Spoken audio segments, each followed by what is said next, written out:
नमस्कार, स्वागत है आपका उत्तराखंड लाइव में। मैं हूं आपके साथ प्रीति सिमार। बुलेटिन की शुरुआत करेंगे बड़ी खबर के साथ। बड़ी खबर आपको बता दें, उत्तराखंड से इस वक्त की बड़ी खबर, सीएम धामी ने जेपी नड्डा को अपना रिपोर्ट कार्ड सौंपा है। सीएम धामी ने रिपोर्ट कार्ड में 15 बड़े फैसलों का जिक्र किया है। रिपोर्ट कार्ड के जरिए विधानसभा टिकट का फैसला होगा और मौजूदा 35 विधायकों के टिकट काटे जा सकते हैं। ये बड़ी जानकारी सूत्रों के हवाले से मिल रही है। विधायक के काम को लेकर सर्वे किया जा रहा है। सूत्र ये भी कह रहे हैं कि विधायक के काम को लेकर सर्वे किया जा रहा है और 35 विधायक ऐसे हैं जिनके टिकट कट सकते हैं, क्योंकि यहां पर पुष्कर धामी की तरफ से जेपी नड्डा को विधायकों का रिपोर्ट कार्ड सौंपा गया है और ऐसे में इसी रिपोर्ट कार्ड के आधार पर टिकट का बंटवारा किया जाएगा। और सूत्रों के हवाले से ये बड़ी जानकारी मिल रही है कि 35 ऐसे विधायक हैं जिनके टिकट कट सकते हैं। विधायकों के काम का सर्वे किया जा रहा है। आगे चलकर टिकट बंटवारे में ये सर्वे काफी महत्वपूर्ण भूमिका निभाने वाला है। तो उत्तराखंड से इस वक्त की बड़ी खबर आपको बता दें, विधानसभा चुनाव से पहले चुनावी मैदान तैयार करने की कोशिश लगातार बीजेपी की तरफ से की जा रही है। सीएम धामी ने रिपोर्ट कार्ड सौंपा है जेपी नड्डा को। सीएम धामी ने जेपी नड्डा को अपना रिपोर्ट कार्ड सौंपा है। तमाम विधायकों के कामकाज की जानकारी उनको दी है और ये जानकारी मिल रही है कि 35 विधायकों के टिकट काटे जा सकते हैं और रिपोर्ट कार्ड में 15 बड़े फैसलों का जिक्र किया गया है। साथ ही साथ विधायकों के काम का सर्वे भी करवाया जा रहा है।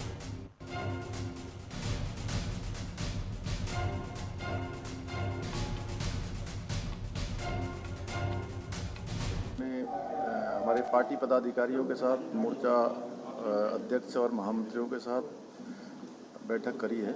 उस बैठक में संगठन को कैसे और विस्तार रूप दिया जाए, कैसे बढ़ाया जाए, कैसे जनता के साथ ठीक से संवाद किया जाए, उस पर उन्होंने अपना मार्गदर्शन दिया है।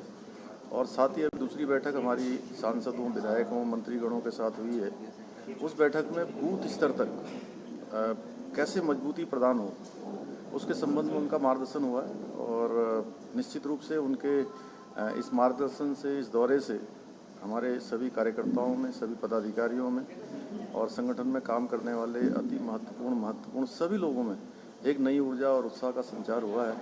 हमारे लिए तो बहुत ही सम्मान की बात है कि माननीय राष्ट्रीय अध्यक्ष जी लगातार यहाँ पर आ रहे हैं। इससे पहले भी यहाँ आए थे। उनके आने से हम सबको बहुत मजबूती मिलती है। हमारा कार्यकर्ता और ज़्यादा रिचार्ज हो जाता है। जैसे कि शीशा तो शीशा है, अगर कभी कभी उसमें उड़ती हुई धूल आ जाती है तो सफाई करने पर उसकी चमक बरकरार रहती है। हमारे कार्यकर्ता हर प्रकार से सक्षम हैं। जैसे जैसे अध्यक्ष जी आते हैं तो उनके आने के बाद हम दोबारा से रिचार्ज होते हैं, अपनी रीति नीति पर और मजबूती से आगे बढ़ते हैं। तो मुझे लगता है कि पूरी तरह हम लोग 2/3 बहुमत से जीतेंगे। मैं कह सकता हूं कि जो मॉडल प्रधानमंत्री मोदी जी ने दिया है, उत्तराखंड का तो विशेष चौमुखी विकास किया है। और मैं तो प्रत्यक्ष, आप भी देख रहे हैं, हम भी देख रहे हैं कि कभी कल्पना नहीं की होगी लोगों ने ट्रेन पहाड़ में चढ़ेगी। आज जहां लोग सड़कों की डिमांड करते थे, आज मुझसे कहते हैं लोग कि हमारे यहाँ भी ट्रेन ले आइए। सब ऐसा विकास, तो 4 धाम सड़क योजना, 4 धाम प्रोजेक्ट आपका, ट्रेन का, घर घर पानी, कोई गांव ऐसा नहीं है जहां बिजली ना हो। यह भी मोदी जी के राज में हुआ है। और इस पर ज्यादा जानकारी के साथ देहरादून से संवाददाता कैलाश जोशी हमारे साथ जुड़ गए हैं। कैलाश जी, आज जेपी नड्डा के दौरे का दूसरा दिन है। पहले दिन की अगर बात की जाए तो कहीं ना कहीं कार्यकर्ताओं को मूल मंत्र यहां पर जीत का देते हुए नजर आए। जी बिल्कुल प्रीति, आपको बता दूं कि खबरपाश की जो खबर थी उस पर मुहर लग चुकी है। आपको बता दूं कि अभी आपने सुना कि अजय भट्ट जो केंद्र में राज्य मंत्री है, उन्होंने शीशे की बात कही और हमने इस खबर को कल प्रमुखता से दिखाया था कि सीएम धामी से जुड़ी सुपर एक्सक्लूसिव खबर जो खुद नड्डा को सौंपा अपना रिपोर्ट कार्ड। मैं समझता हूँ कि शायद उत्तराखंड में पहले मुख्यमंत्री के रूप में पुष्कर धामी को देखा जा सकता है कि उन्होंने खुद ही जो है अपना रिपोर्ट कार्ड सौंपा। और जो एक्सक्लूसिव खबर हमने पुष्टि की थी, जिस खबर की, उसको हमने कल प्रमुखता से दिखाया था। जो आपको बता दूं कि जेपी नड्डा लगातार तमाम विधायकों, मंत्रियों और जो बूथ स्तर के लोग हैं, जिला स्तर के लोग हैं, उनकी बैठक कर रहे हैं, उनके रिपोर्ट कार्ड पर डिस्कशन हो रहा है, तमाम मुद्दों पर चर्चा हो रही है। 2022 के जो विधानसभा चुनाव है उनको लेकर चर्चा हो रही है। जैसा कि हमारे सूत्रों ने बताया था कि विधायकों में लगभग 35 विधायकों के टिकट काटे जा सकते हैं, उस पर भी मंथन हो रहा है, उनके कार्यों पर चर्चा हो रही है। हमारे सूत्र ये भी बता रहे हैं कि जो भारतीय जनता पार्टी है उसने एक इंटरनल सर्वे भी कराया था, उस सर्वे के आधार पर रिपोर्ट कार्ड यहाँ पर रखे गए हैं। उसी को लेकर जो है क्या कहते हैं, जेपी नड्डा यहाँ पर मीटिंग कर रहे हैं कि 2022 कैसे फतेह हो। सबसे बड़ी बात ये होती है कि जब अभी अजय भट्ट को हमने सुना, अजय भट्ट ने कहा कि जब शीशे पे कभी धूल आ जाती है तो उसको साफ करने से उसकी छवि बिल्कुल बरकरार हो जाती है। तो इसी तरीके से भारतीय जनता पार्टी 2022 की रणनीति को साफ करने में तुली हुई है।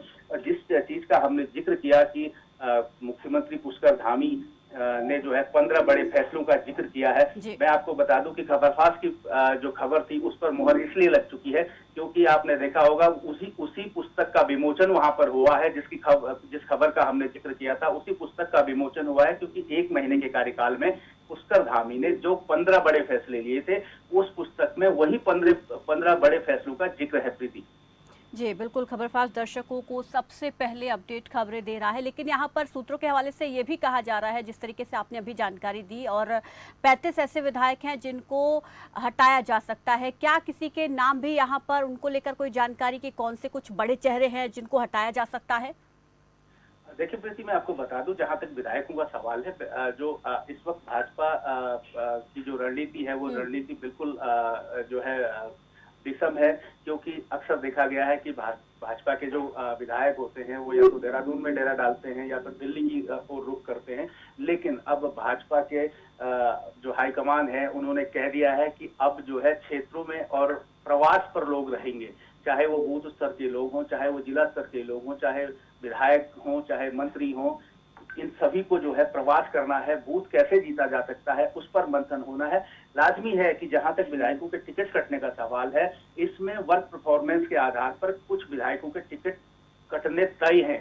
ये खबरफाश इस चीज की पुष्टि करता है। जी, और आज के प्रस्तावित कार्यक्रम क्या कुछ रहने वाले हैं जेपी नड्डा के? आज दूसरा दिन है उनके दौरे का।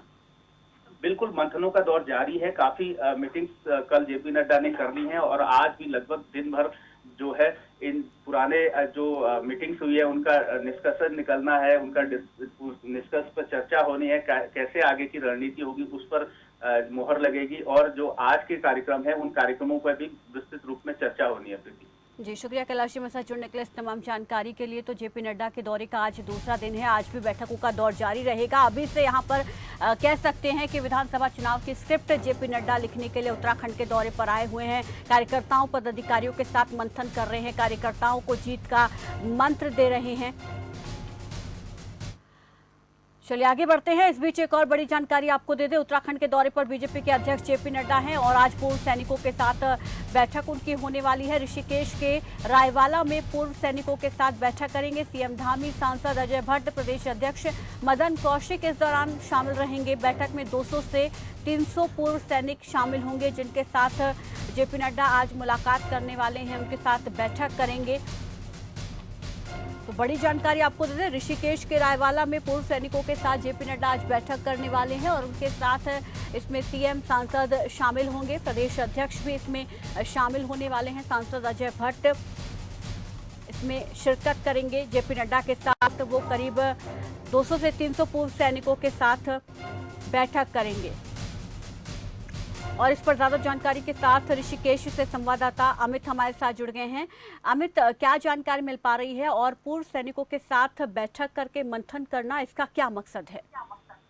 जी, जैसा कि देखा जा रहा है, लगातार भाजपा पार्टी है जो आगामी चुनाव 2022 के मद्देनजर हर तरीके से साम दाम दंड भेद हर तरीके से आजमाने के लिए तैयार है और हर तरीके के संभव प्रयास कर रहा है कि जो 2022 आगामी चुनाव है उसमें अपनी तैयारी भरपूर रखे, अच्छे से तैयारी रखे, जिसमें उनको जीत हासिल हो। उसी क्रम में आज जो जेपी नड्डा का उत्तराखंड दौरा है, उसी क्रम में एक जो आज पूर्व सैनिकों के साथ बैठक रखी गई है और बैठक में जो ऋषिकेश से रायवाला क्षेत्र है वहाँ पर एक रिजॉर्ट है जिसमें ये बैठक का आयोजन किया गया है। वैसे 200 से 300 जो पूर्व सैनिक है उनको सूचना दी गई है बैठक की और संभावना जताई जा रही है इससे भी ज्यादा पूर्व सैनिक यहाँ पर बैठक में प्रतिभाग बात कर सकते हैं और जेपी नड्डा सीधा संवाद उनसे करेंगे, किस तरीके की उनकी जो मांगे हैं और किस तरीके से आगामी चुनाव को देखते हुए उनका जो प्रस्ताव है उसको एक्सेप्ट करेंगे और उसमें सोच विचार करेंगे। उसको लेकर सभी तैयारियां पूरी हो चुकी है। पुलिस प्रशासन है जो अपने तेजी से यहाँ पर तैनात है। मैं दिखाना चाहूंगा कि किस तरीके से यहाँ पर फ्लैश बोर्ड मोदी जी की चित्र के साथ यहाँ पर लगे हैं और पूर्व सैनिकों को लुभाने के लिए, और साथ में पुलिस फोर्स भी मुस्तैदी के साथ तैनात है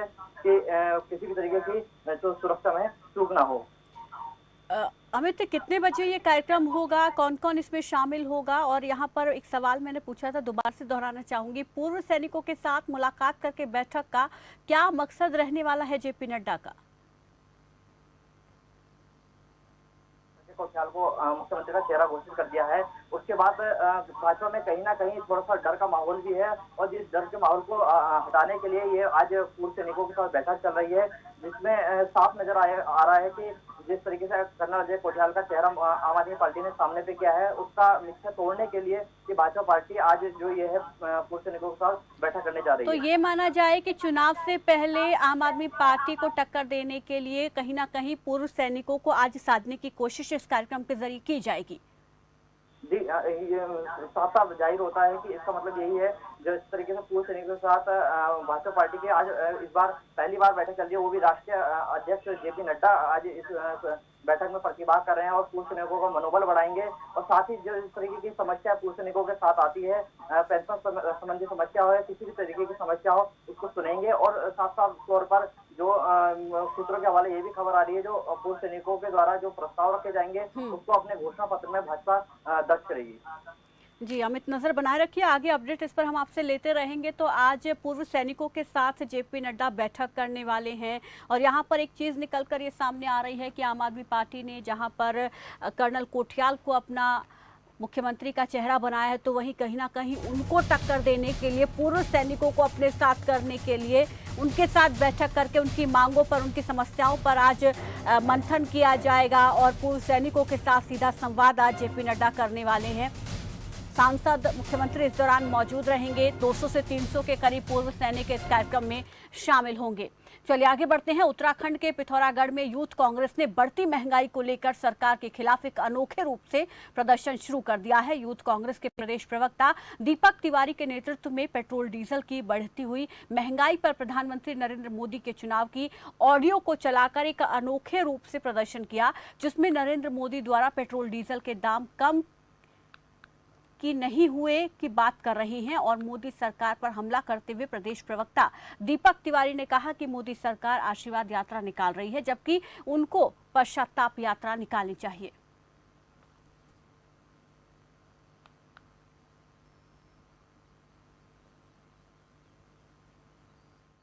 महंगाई को लेकर यहाँ पर प्रदर्शन किया गया है।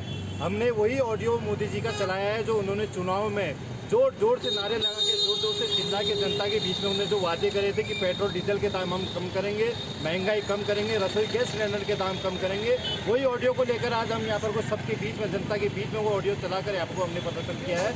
हम चाहते हैं कि नरेंद्र मोदी सरकार जल्द से जल्द महंगाई पर लगाम लगाए। अभी हम देख रहे हैं कि विगत दिनों ही 25 रुपये और रसोई गैस में बढ़ा दिए गए हैं।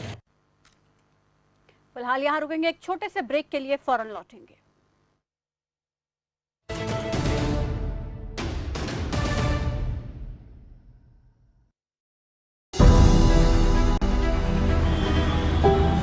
पचहत्तर साल होने वाले हैं हमें आजादी मिले हुए, पर कुछ चीजें ऐसी हैं जिनसे हम आज तक आजाद नहीं हुए। जैसे सरकारी दफ्तरों की मनमानी से। इन दफ्तरों में खूब धक्के खाए, चक्कर काटे, सिफारिशें लगवाई, कल आना परसों आना, चलता ही रहा। पर अब इनसे आजादी मिलेगी, अब ये सब नहीं चलेगा। दिल्ली के सीएम अरविंद केजरीवाल ने लगा दिया है आरटीओ के ऑफिस पर ताला। अब आप कल और परसों नहीं, बल्कि अभी से आरटीओ से जुड़े सारे काम, जैसे learners licence, driving licence renewal, RC transfer, duplicate RC और आरटीओ की सभी सुविधाओं के लिए बस www.transport.delhi.gov.in पर लॉगिन करें या 1076 पर कॉल कर घर बैठे अपने डॉक्यूमेंट्स पाएं। नमस्कार, मैं आपकी क्या सहायता कर सकती हूँ? ड्राइविंग लाइसेंस के लिए आपको 75वें स्वतंत्रता दिवस से आरटीओ की सब परेशानियों से दिल्ली को आजादी। क्योंकि आरटीओ की सभी सेवाएं अब घर बैठे पाएं। समय जो तेजी से बदल रहा है, इस तेजी से बदलते समय के साथ बदलती है दुनिया तेजी से। देश हो या विदेश, मनोरंजन हो या खेल, 25 मिनट में देश विदेश की हर खबर पहुंचेगी आप तक। न्यूज शॉर्ट्स सिर्फ खबर फास्ट पर।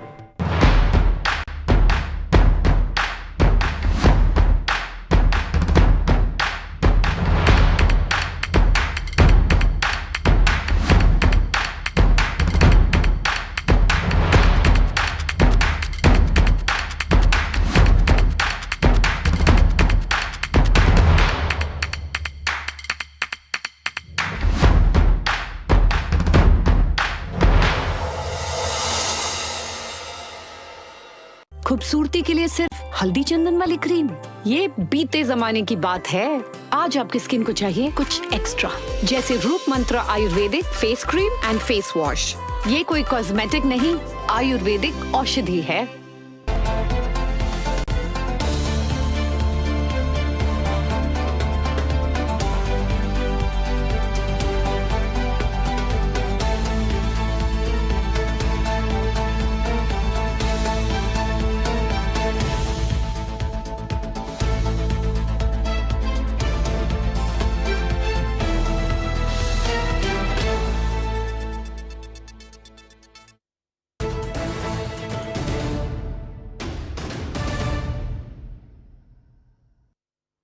ब्रेक के बाद स्वागत है आपका। चलिए खबरों में आगे बढ़ते हैं। उत्तराखंड पुलिस चाहे अपराध पर अंकुश लगाने के कितने भी दावे कर ले, मगर देहात क्षेत्रों में अपराध रुकने का नाम नहीं ले रहा। मामला जिला उधम सिंह नगर के जसपुर कोतवाली के ग्राम भोगपुर बढ़ियावाला मार्ग का है, जहां 17 अगस्त की सुबह बदमाशों ने मां बेटी की हत्या को अंजाम दिया, जिसके बाद पूरे इलाके में दहशत का माहौल बन गया। फिलहाल पुलिस मौके पर पहुंचकर जांच में जुट गई है। इसके लिए हमारे द्वारा थाने की 2 टीमें और एसओजी की टीमों को लगाया गया था और कल जो है पुलिस को सफलता मिली। पुलिस के द्वारा 2 नामजद अभियुक्त, एक बलवंत सिंह और एक बलविंदर सिंह, उन दोनों को जो है सत्कार ढाबे के पास अरेस्ट किया गया है और उनके कब्जे से जो हत्या में प्रयुक्त पाटल वो बरामद किए गए हैं। खून से जो सने कपड़े थे वो भी बरामद किए गए हैं और जो एक मोटरसाइकिल का भी प्रयोग किया गया था वो भी बरामद की गई है। इनसे जानकारी की गई तो ये पता चला कि जो पुरानी रंजिश थी उसी के कारण इनके द्वारा इस दोहरे हत्याकांड को अंजाम दिया गया था। और साथ ही साथ इसमें जो नामजद अभियुक्त बलविंदर सिंह है, उनकी पत्नी श्रीमती जसविंदर कौर, उनकी भूमिका भी सामने आई है। तो लिहाजा उनको भी आज जो है उनके घर से अरेस्ट कर उनको भी 120B IPC में जो है उनको भी गिरफ्तार किया गया है। तीनों को जो है बाद मेडिकल आज माननीय न्यायालय में पेश किया जा रहा है।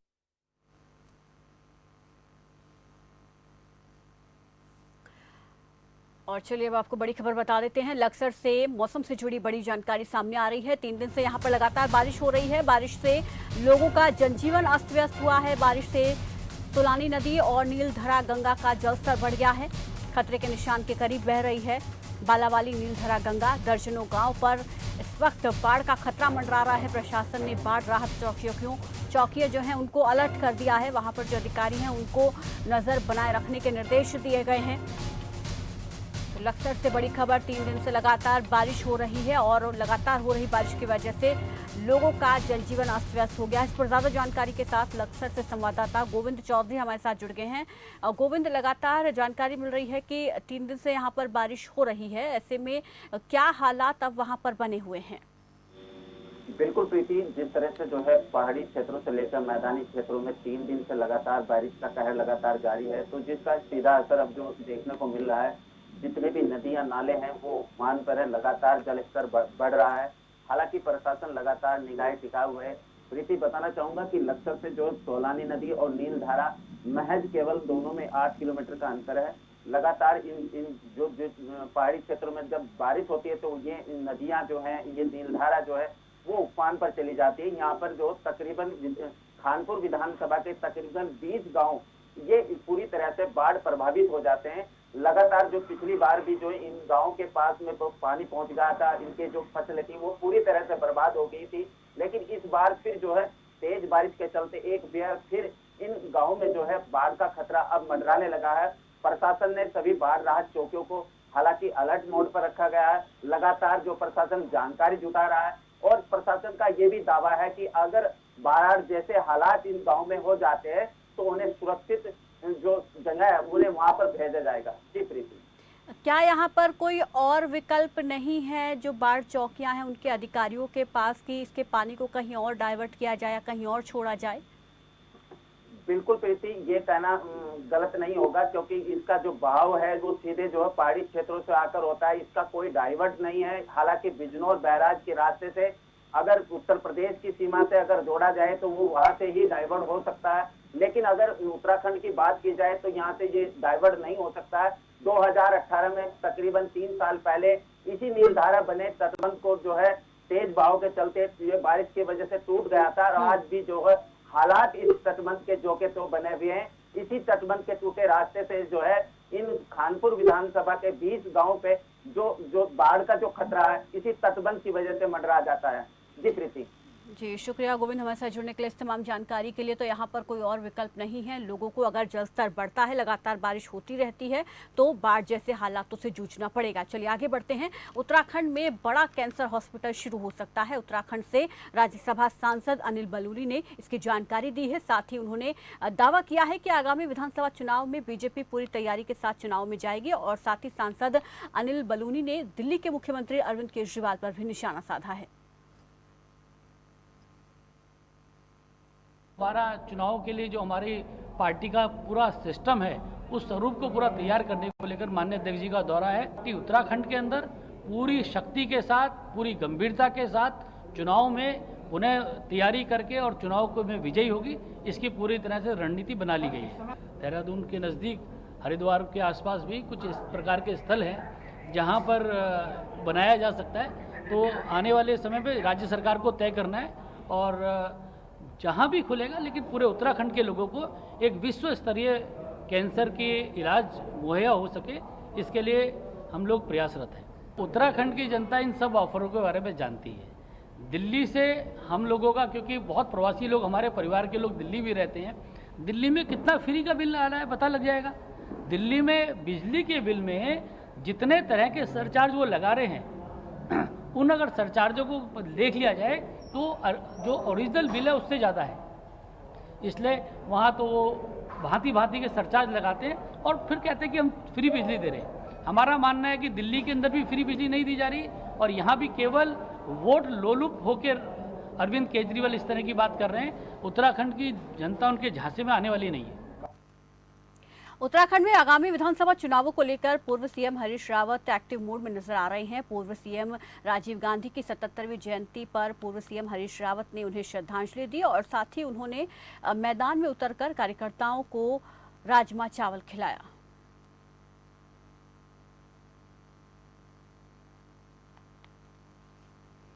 तो कल आपको बता दें कि राजीव गांधी की 77वीं जयंती थी। इस मौके पर पूर्व मुख्यमंत्री हरीश रावत की तरफ से उनको नमन करते हुए श्रद्धांजलि अर्पित की गई और इसके अलावा उन्होंने कार्यकर्ताओं के बीच पहुंचकर उन्हें राजमा चावल भी खिलाया।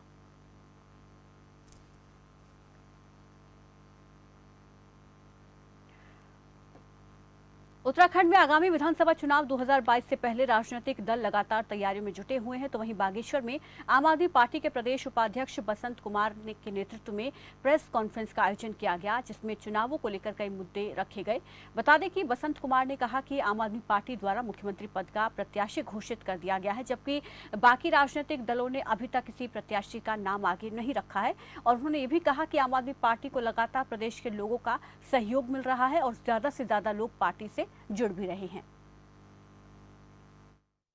प्रदेश की व्यवस्था न होने के कारण हमारे ज्यादा से ज्यादा लोग जो टैक्स पेयर नहीं हो पाए, जो रोजगार नहीं स्थापित कर पाए, उनको हम रोजगार नहीं दे पाए, उनकी माली हालत इतनी अच्छी नहीं बना पाए, वो खुद भी कमाते और सरकार को भी टैक्स देते, ऐसी परिस्थितियों में हम नहीं ला पाए। अर्थात हमारे प्रदेश के टैक्स पेयरों की संख्या हमेशा कम रही। अगर टैक्स पेयरों की संख्या बढ़ेगी, रोजगार बढ़ेगा, तो टैक्स पेयरों की संख्या ऑटोमेटिक बढ़ेगी और उससे रोजगार भी स्थापित होगा और राज्य का कोष भी धन संपन्न हो जाएगा। उत्तराखंड की जनता इस बात को समझ रही है। मैं आपको एक बहुत अच्छी सूचना देता हूं, जहां जहां हमारा ये बिजली गारंटी का प्रोग्राम शुरू हो गया है, मैं आपको बताऊं लाइन में खड़े होकर लोग जो है बिजली गारंटी में अपना योगदान दे रहे हैं और उसका रजिस्ट्रेशन करा रहे हैं। उनको ये विश्वास है कि केवल और केवल अगर कोई फ्री बिजली दे सकता है हमारे दुखों को दूर कर सकता है, हमें बेहतर सरकार दे सकता है, तो वह आम आदमी पार्टी है, इसके अलावा कोई नहीं है। ये उत्तराखंड की जनता समझ चुकी है।